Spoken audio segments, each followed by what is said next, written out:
Can you hear me? Yeah, there we go. Okay. I know. I didn't So we're realize going to go ahead and get started. Hi, I'm Mr. Teschner. I'm just the moderator here. You are very fortunate. Last hour was amazing to be sitting in front of three incredible journalists who are going to talk to you about everything from storytelling to the experiences they've had themselves within the industry, maybe impart some wisdom, maybe take a shot at a science class or two. And that's for Mr. Craddock, who might be listening in his office. But if you go home tonight, please thank your booster parents. Make sure you thank your English teachers for bringing you here. If you see anyone from administration, give them a high five. This is, and I said this last hour, this is period 11 of 40, right? So you have about, including this one, 30 more opportunities to experience something remarkable. And that's what Writers Week is and can be. And certainly our three guests today embody that. So I'm going to go ahead and introduce our three guests. Maddie Lee is a sports reporter for the Chicago Sun-Times. Maddie covers teams, trends, and human interest stories with a strong focus on fairness, access, and telling stories that matter beyond the box score. So very, very cool. Adam Amin, one of the most recognizable voices in sports broadcasting today. Adam calls games to the NFL, NBA, MLB, and college athletics, has built a career around preparation, versatility, and storytelling on the biggest stages. I said this earlier. I'll say it again because I just dig it. He was like childhood teammates with Mr. Williams. If you know Mr. Williams, our school psychologist, also track coach. I warned Adam, Jeff might share some dirt. So who knows? There you go. And then finally, down at the end here, we have Tom Waddle, graduate of Boston College, Chicago native, former Chicago Bear, all Madden team member, wide receiver, longtime Chicago sports radio host. Tom brings the athlete's perspective into sports storytelling and has spent years translating locker room experience for fans. You know, I think one of the unique things about our sports panels over the years has been you are just genuinely getting so many different ways into sports journalism. So if you're interested in any way in the profession, journalism doesn't, I guess, just have to be sports. Certainly you're going to be getting a masterclass today from these incredible panelists. So to start off with, and I don't want to hit too much on what we talked about last hour, but if you could just talk a little bit about what brought you into broadcast journalism. And then we're going to kind of move into talking about what is it about being a journalist in Chicago. And I know, Adam, you're traveling all over the place, not just doing Chicago sports, but if we could start there today as an introduction, that'd be great. I'll start this one. So I didn't know that this was a profession when I was right around your guys' age. I was a big theater kid. That's right. I know the theater, the drama clubs here. So I was on stages like this. This is where I got comfortable being in front of people. I was a violin player. I was an all-state choir member. I was an all-state theater member. Like that was important to me because I knew I wasn't going to be an athlete. I played sports and watched sports religiously from the time I was here. I always wanted to be part of sports, but I knew when I wasn't going to be able to play them anymore at a high level, I figured, what is a way that I could have some kind of connectivity to it? So I had a friend of mine suggest that I do broadcasting. So I went on public access television as a senior, and I called football and basketball games for my high school, and it was just like an excuse basically to talk about my friends, Jeff included, Mr. Williams included. It was just a fun thing to do, like to be able to tell a story about the quarterback that broke his arm when he was 8 because I was on the field when it happened. Like these were buddies of mine, and it was fun to tell stories about them, and something clicked in my head. I was like, oh, this is the combination. This is the confluence of the things that I really like. I love sports, I love performance, and I like this storytelling thing that I just discovered suddenly in my head in this medium. And that's kind of what pushed me to go to college to pursue television and radio. I started in TV and radio at Valparaiso University, about 50 miles, 75 miles east of here. Went into a very, very, I didn't talk about this the first time around, but I think it's important for you guys to know that we get to play in like the toy store of adulthood, being in sports. Like the reason that we work in such a competitive environment is because everybody likes sports for the most part, and it's a fun thing at its core to be able to cover. So that means we have to kind of grind things out at times. Like we have to go do jobs that maybe we weren't expecting to do in places that we've never been to. So I went to a town. I'm from here. I'm from Addison. I went from here to a town of 3,000 people. Imagine being from here, being from Chicago, where there's 3 million people, and now you're in a town of 3,000. That's where I started, and I had to do high school football, high school wrestling, Division II tennis, Division II basketball. Did all these different things over a couple of years' time before I finally got a shot to get a bigger job. At 24, I got hired at ESPN.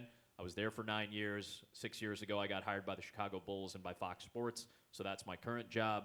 But that's a very quick rundown of a lot of different stops. And I think, anybody who's done this job for a while has had to go through different stops to get to wherever they are. So those are some of the stops that I was part of. Yeah, my journey honestly is pretty similar, but coming from the writing side, I've worked in newspapers for most of my career, and I too, coming up like in high school, I did write for our high school newspaper, but like sports writer sounds like a fake job. Like it just sounds like a job where you ask, a 5-year-old, what do you want to be? And they say, I want to be a sports writer. And so it didn't fully sink in that this was something that I could actually do until college. And I switched my major. I was going to go into medicine, completely changed that. And it's been fantastic. There has not been 1 minute of regret, but I also did a very work from the bottom traditional newspaper thing, which there's so many different ways now to get into sports journalism. This used to be the only way, where I started out in Owensboro, Kentucky was my first job. Small town newspaper covering high school sports, and it was awesome, and it was so hard. And you're keeping your own stats, and you're writing from like the closest McDonald's because that's the only place that has Wi-Fi while you're still on print deadline. And I think lots of people who have done this, I think Adam will say the same thing. Those jobs prepare you so well for the big leagues, so to speak. So moved up similarly. I covered MLS, I covered college sports briefly, and then finally got to covering the NBA and now Major League Baseball. But it's really those early jobs that teach you how to be a reporter, teach you how to really grind through some tough stuff. And that's also where a lot of people fall off, where it sounds glamorous, and it's an amazing job, and I love it so much, and it often is glamorous, but there are long, hard days, and those early years in those less prestigious jobs, so to speak, are the ones that teach you how to do this and do it right. I just got a little weepy because you said Owensboro, Kentucky. My mom's from Owenton and my dad's from Somerset. That's not any meaningful to any of you, but just that's how my brain works. Whatever comes in, I say.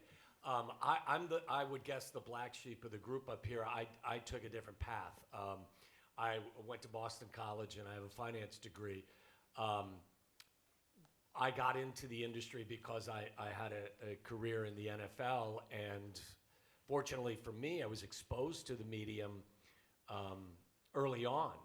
We used to do, you all are too young, but some of the older folks in here can remember the days of Mike Ditka and the Sunday night shows. There was, Steve McMichael had a show on NBC. There was a show on CBS. I was exposed to that world early on and was doing a recap show every Sunday night on CBS.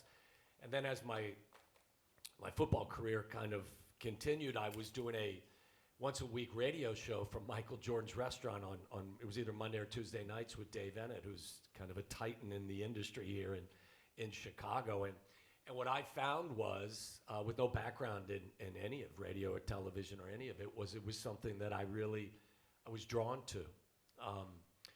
There's obviously, when you're playing sports, there's a certain portion of what you do that it's performative. It's you're I wouldn't say acting because there's no acting to it.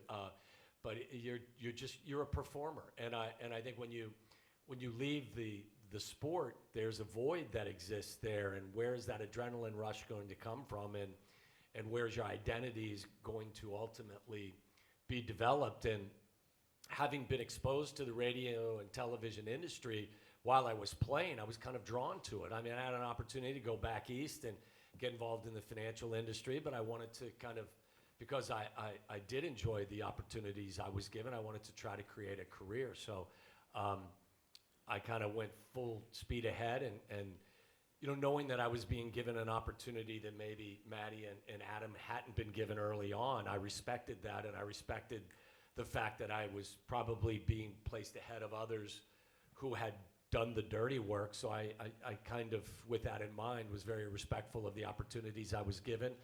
And I used it, kind of as motivation that, look, I'm going to take the same approach to this industry as I took to playing football in the NFL. As Dan Hampton once called me, small, slow, and friendly. I was not the most physically gifted person, and to kind of carve out a career in the NFL, it was very much due to being willing to work hard and in pursuit of a dream. So I took the same approach to whatever it was. So very blessed. I ended up being given the opportunity. I worked at Fox here locally for 17 years. I worked in Los Angeles at the NFL Network for 6 years. I worked nationally at ESPN in Bristol for 6 years. And the thing that I love most is the radio show that I've been doing now 19 years here at ESPN 1000, but then spent 10 years before that on WGN Sports Central at night.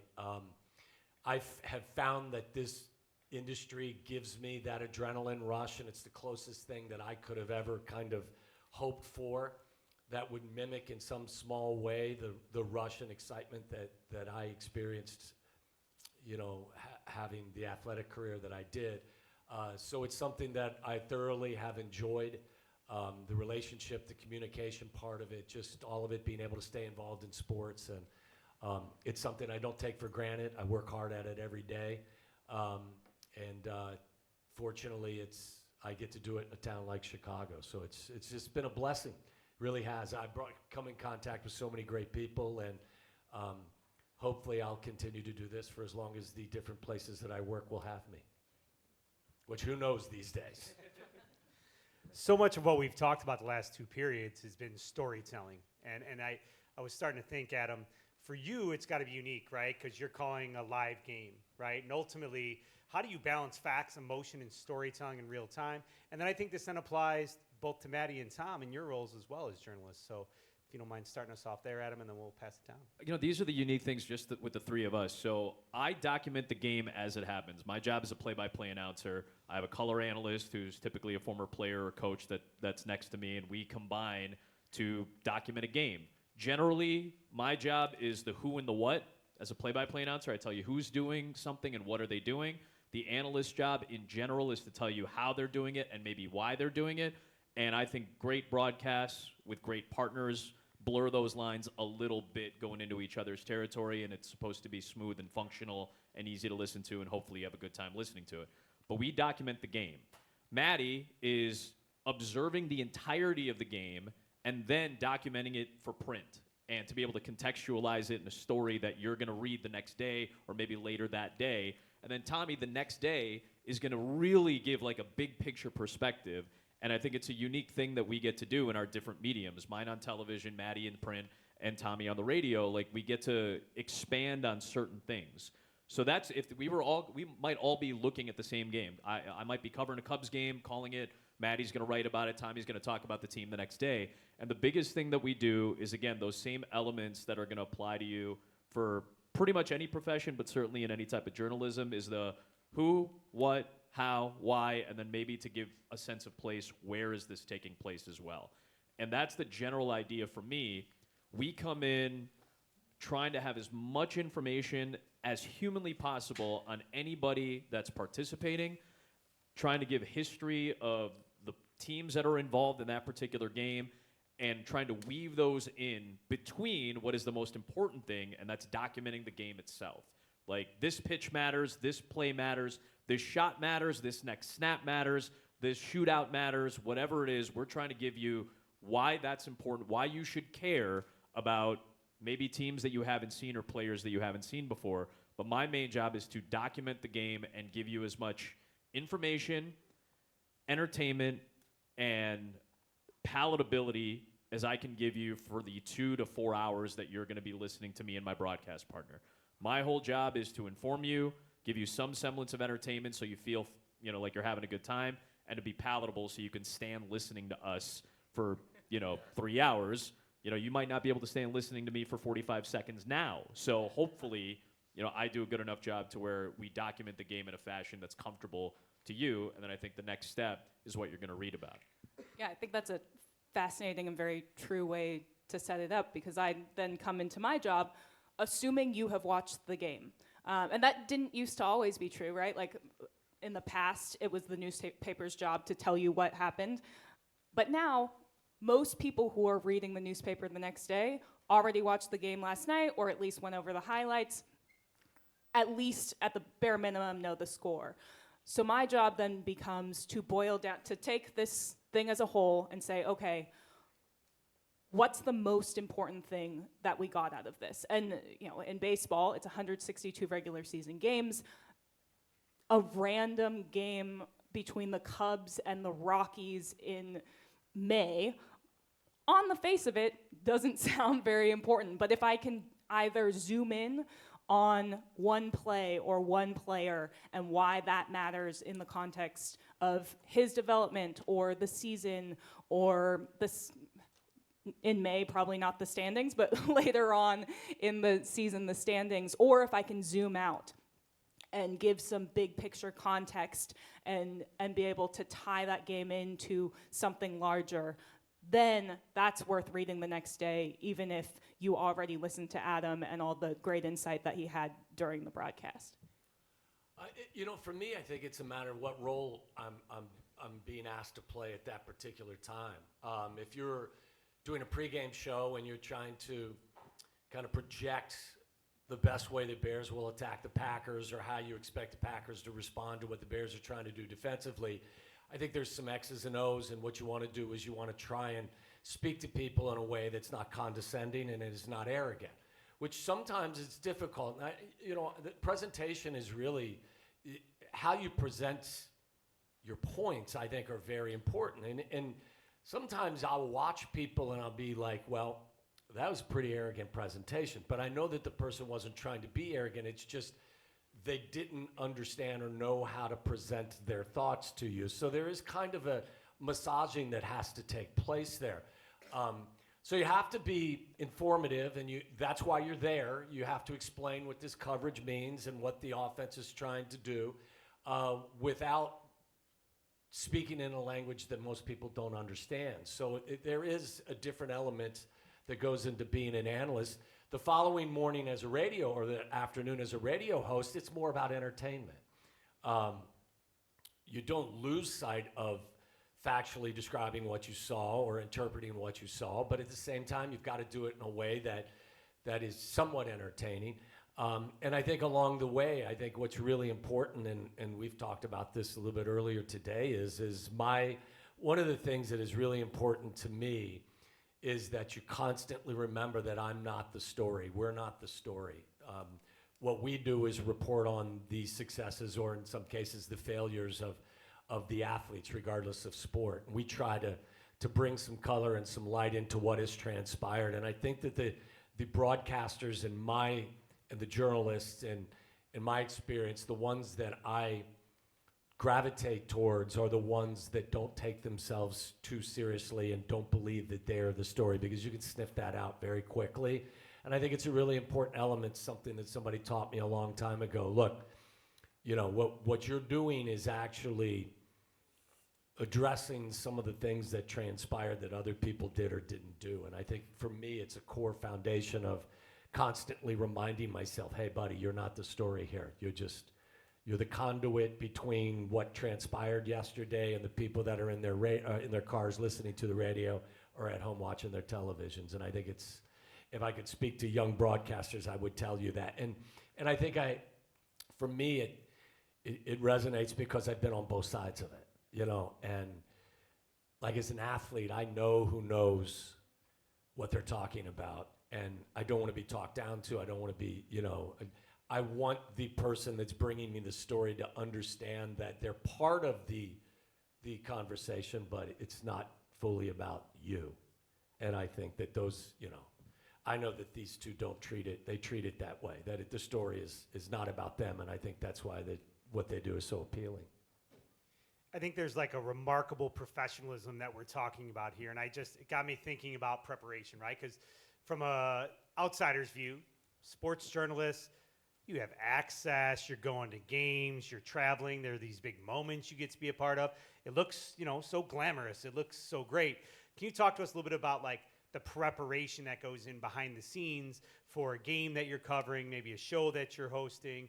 Talk to us a little bit about that. And then in turn, like how you would handle the pressure of then, performing in that moment, right? Whether it's a broadcast, your articles, radio show, whatever it might be. I'm trying to think of the easiest way to kind of translate this to you guys. Do you guys write like reports, like thesis stuff? Do you guys have to do like long, like how long is like the longest paper you guys read? Just shout it out. 6, 7 pages. Solid. An answer You and walked an right ans- into that. An answer and a meme all in one response. Incredible stuff. But so like 7 to 10 pages ish. Okay. I'm guessing you guys do like Times New Roman 12-point font double space still, right? And you might cheat it a little bit and maybe add a half inch to the margins once in a while for those of you who need some help.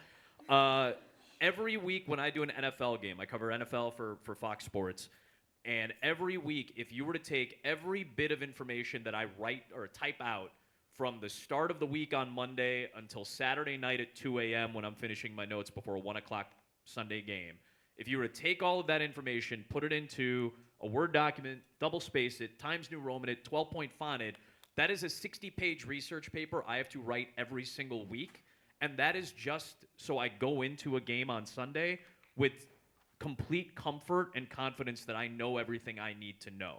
So imagine the 10-page paper that you're so pissed off at your teacher that they forced you to write.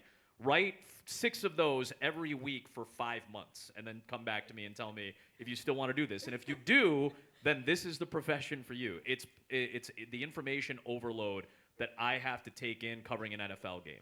An NBA game, I'm going to Milwaukee today to cover the Bulls and Bucks game. That's a little easier. I cover the Bulls just about every game. I cover the Bucks 3 or 4 times a year. I've covered the NBA for 10 years. There's only 12 players that you really have to worry about pretty much per team. It's a lot easier to get all that and boil that down. Baseball for me is a little bit more of a taller task because there's so much cumulative information. But that's the level of preparation that I'm doing on a constant basis. When I drive home today and get back home at like noon, I'm spending 3 hours reading about the Milwaukee Bucks and reading about the Bulls because that's the next thing I have to do. And then I'm reading about the Nuggets, and then I'm reading about the Celtics and the Nets, and then I get, that's the constant grind of it. Maddie does the same thing. Tom does the same thing with all of the Chicago sports. Maddie has to know something about pretty much every Major League Baseball team and then has to know just about everything for the Cubs. And that's the level of reading and prep and absorption and information overload that all of us in some form or fashion have to not only read and prepare, but then be able to drag out that information in the proper moment or in the right article or on the radio show at the right moment so that your audience absorbs the information and maybe is entertained by it as well. Like that's the level that we're talking about when we get to being in a big market and stuff like that. I think I absolutely agree with all of that. And I would add, I think it changes throughout your career. You find kind of a sweet spot of what your preparation is going to look like. I know early in my career, writing on deadline was really tough. And it's something that I'm super comfortable with now, and I've had so many reps at it, and I can just pull information and get it down in high pressure situations and like love that adrenaline rush. And I did not have nearly as long of a sports career as Tom over here, but I played sports growing up. I played Division III softball. Like there is some element to kind of that type of adrenaline rush that you don't get unless you're in those types of pressure situations, and that's really fun. But early in my career, it was so stressful, and so I would go into every game having written out tons of paragraphs about like, okay, if this happens, I have these facts pulled about this, and I can work on that. If this happens, here's another set of paragraphs that I can pull from, just so that I wasn't looking up stuff mid-game, because I don't know how much you guys know about newspaper deadlines. I need to have 600 words ready on the game for the paper as soon as the game ends, and I have already written a story pregame about whatever happened then.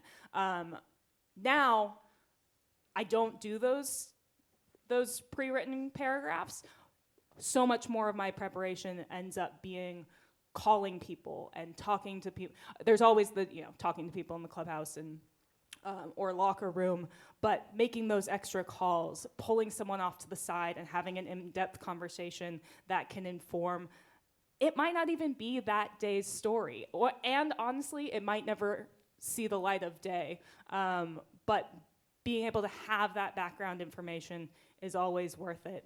And then a lot of my job also entails, because of the deadline situation, I just don't use a lot of stuff that I write, where I will start writing out a story and then the game changes and then suddenly that's just gone. And so to be able to do that and to feel okay with that, there is a lot of reading, honestly. A lot of reading, a lot of listening to the radio and to podcasts, and making sure that you just have all of that information in the back of your head for when you're on deadline and in a high pressure situation, and you just have to get the words on the page. I turned 59 years of age this month. I still once a week have a nightmare that I show up late for a game at Soldier Field. Every week, I'll still have this same dream. It's not pleasant. It's because in every walk of life for me, in every avenue, I had a very small margin of error. In the world of sports, not many 6 foot tall, 175-pound wide receivers who run a 4.75 make it in the National Football League. I went to the Indianapolis Combine in 1989, and I was the slowest wide receiver in the entire process. There was, I think, 110. I was the sixth leading receiver in all of college football my senior year, but I went to the Indianapolis Combine, and I was the slowest receiver in the entire building. The draft in '89 was 12 rounds. I didn't get drafted. By hook or by crook, I found my way onto the Chicago Bears roster. I got cut 4 times. Just wouldn't take no for an answer. But I had this passion for playing football and wanted to do it since I was a little kid, and was really never willing to let anybody tell me no. Found out very early that the only 2 things really I can control in life are my preparation and how hard I'm willing to work. And there are so many people that could run circles around me, but nobody was going to work harder than me. The reason I tell you that is because when my career ended after 6 years, I wish it was longer, but physically I just couldn't do it any longer. Probably shouldn't have lasted 6 years. I had to take the same, or I didn't have to, but I chose to take the same approach with what I was going to do next, because I was getting into an industry that I really had no idea what it was all about. So I found my way, kind of got my feet planted, got a great opportunity to go to Los Angeles and work for the NFL Network. At the time, I was doing a daily radio show, 9 to 1, with ESPN. So I get this opportunity. I work Monday through Friday, 9 to 1 I'm on the air. I'm on a plane at 8 a.m. on Saturday mornings, flying to Los Angeles, spend 4 hours on the flight, putting together a card for each of the 16 NFL games that are going to take place, because when I get there, I have an hour-and-a-half production meeting. We do an hour-and-a-half show that breaks down every game. The following morning on Sunday, I wake up and we preview the games, and we cover the early games. Then I do a talk back to the local Fox affiliate. I get to LAX. I'm on a flight at 11 o'clock. I fly through the night. I land at O'Hare at 4:30 in the morning. I drive to our radio studios. I go into the conference room. I sleep on the table for an hour. I'm on at 9 o'clock.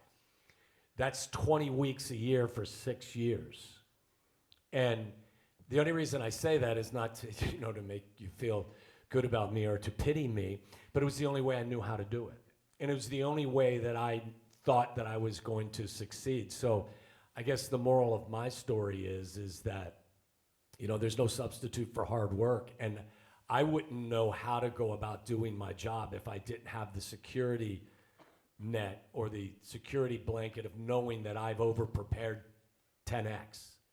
So for me, that's just the way that it worked. And as I told my daughters, as they were all soccer players and good students, that only you can define you, and you define yourself by your willingness to work and outwork everybody else. So I would say that the same series of kind of principles that I used to carve out a small career in the NFL is the reason why I'm still doing what I'm doing, and it will never change. And I wish there are moments where I'm preparing for a Bears and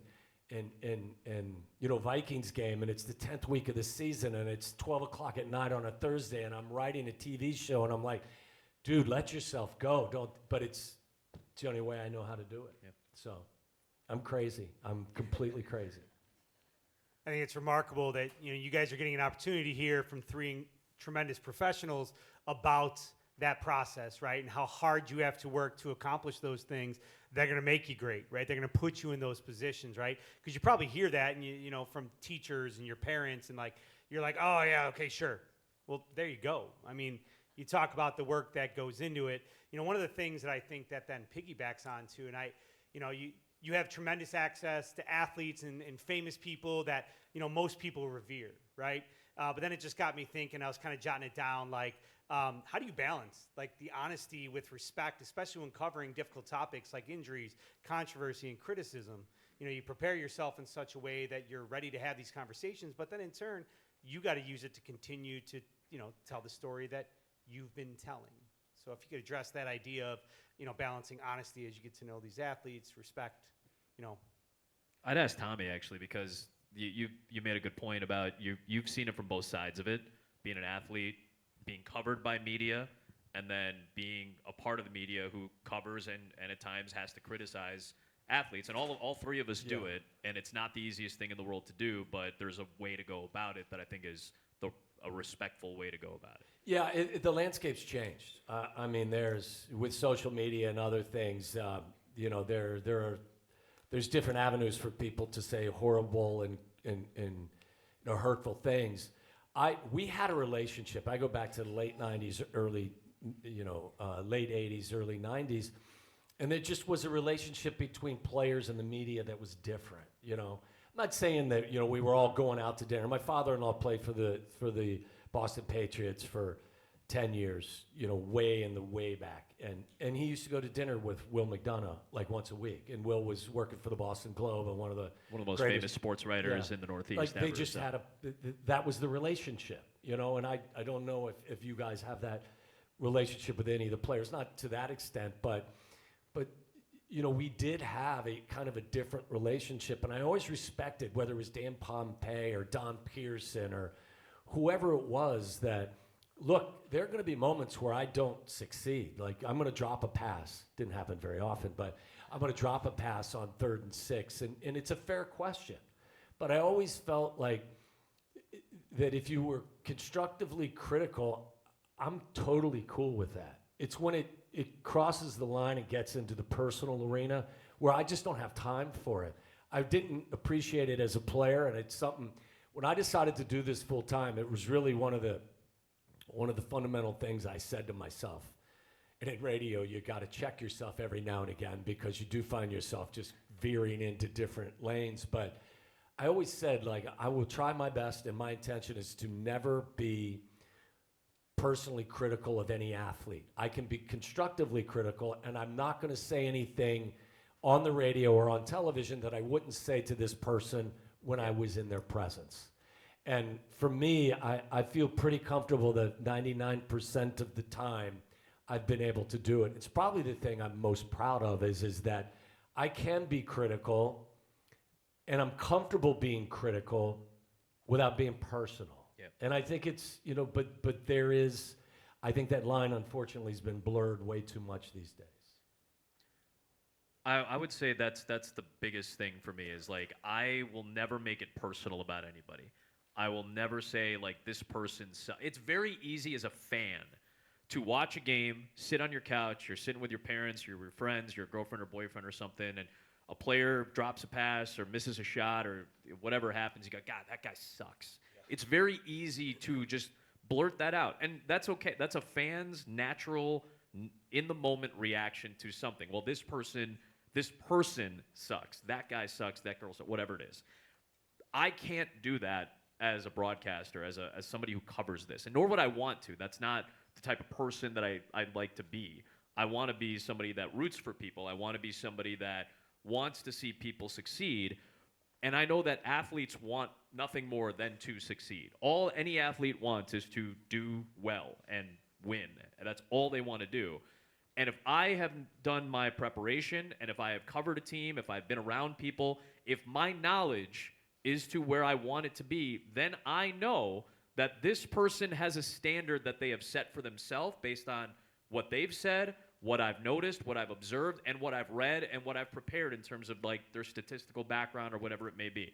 I know that this person is capable of this, and they are not doing that, so I feel confident in constructively saying, this player is not performing well right now. I will never, ever, you'll never hear me say, I hope, like, that guy sucks, that guy's terrible, like, on the air. That's not what I'm here to do. I'm here to say, here's what the standard is, here's what they feel they're capable of, here's what they're doing now, so that's not good enough, and here's the gap. And then when you get on a broadcast, part of the analysis of it is to say, well, here's what this person could have done, should have done, can do better. That's the framework, the mental framework that I go into it with, that Tom goes into it. I imagine that's what you go into it with too. Yeah, absolutely.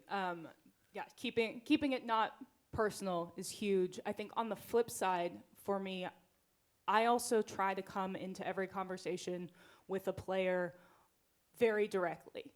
I never want a player to come away from a conversation with me where they feel like I misled them or kind of backed them into an answer and taken it out of context.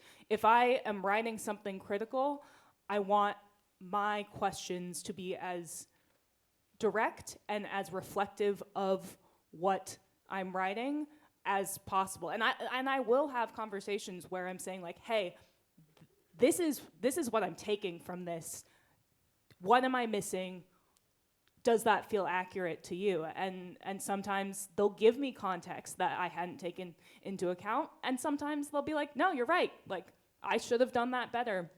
And so I think everyone goes at it a different way. But for me, I never want to feel like I've fluffed someone up and then tore them down, gone and tore them down in what I was writing. I feel that feels really dishonest to me. And then the other thing that we're always told is if you write something, especially for beat writers who are there every day pretty much, if you've written something super critical, you better be there the next day so that those people who you wrote about can talk to you and if they took an issue with what you wrote. It is so true from a player's perspective. You got no time for the people who lob grenades into your locker room. You know, if you're willing to make that statement and be critical, trust me, players respect the fact that you show your face in there. And as long as it doesn't cross that line of being personal, it's part of the job. You know, look, regardless of what sport you're in, you make a ton of money because you're a one percenter. Like you can do something that the species can't do. Exactly. Like, that's it's why crazy. we like, I don't know if you guys have ever thought about this. The reason we like sports is because people of the exact same species as you do stuff that you cannot do. Yes. That's the simple, basic, scientific, physiological element of sports.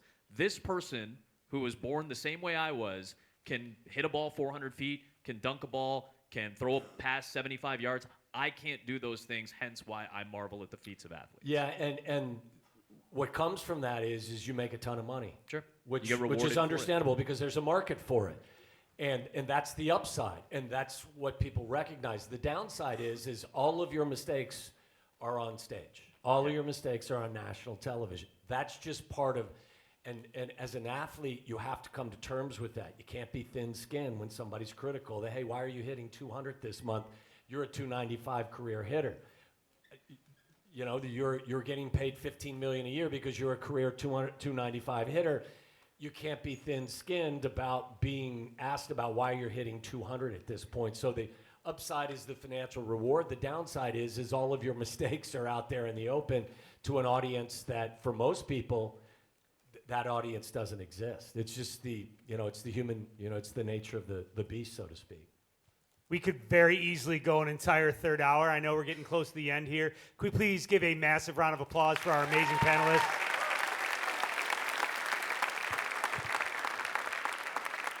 Again, you are tremendously fortunate to be able to hear the things you're hearing. Please feel free to come on up and give a high five. Thank you so much for your attention.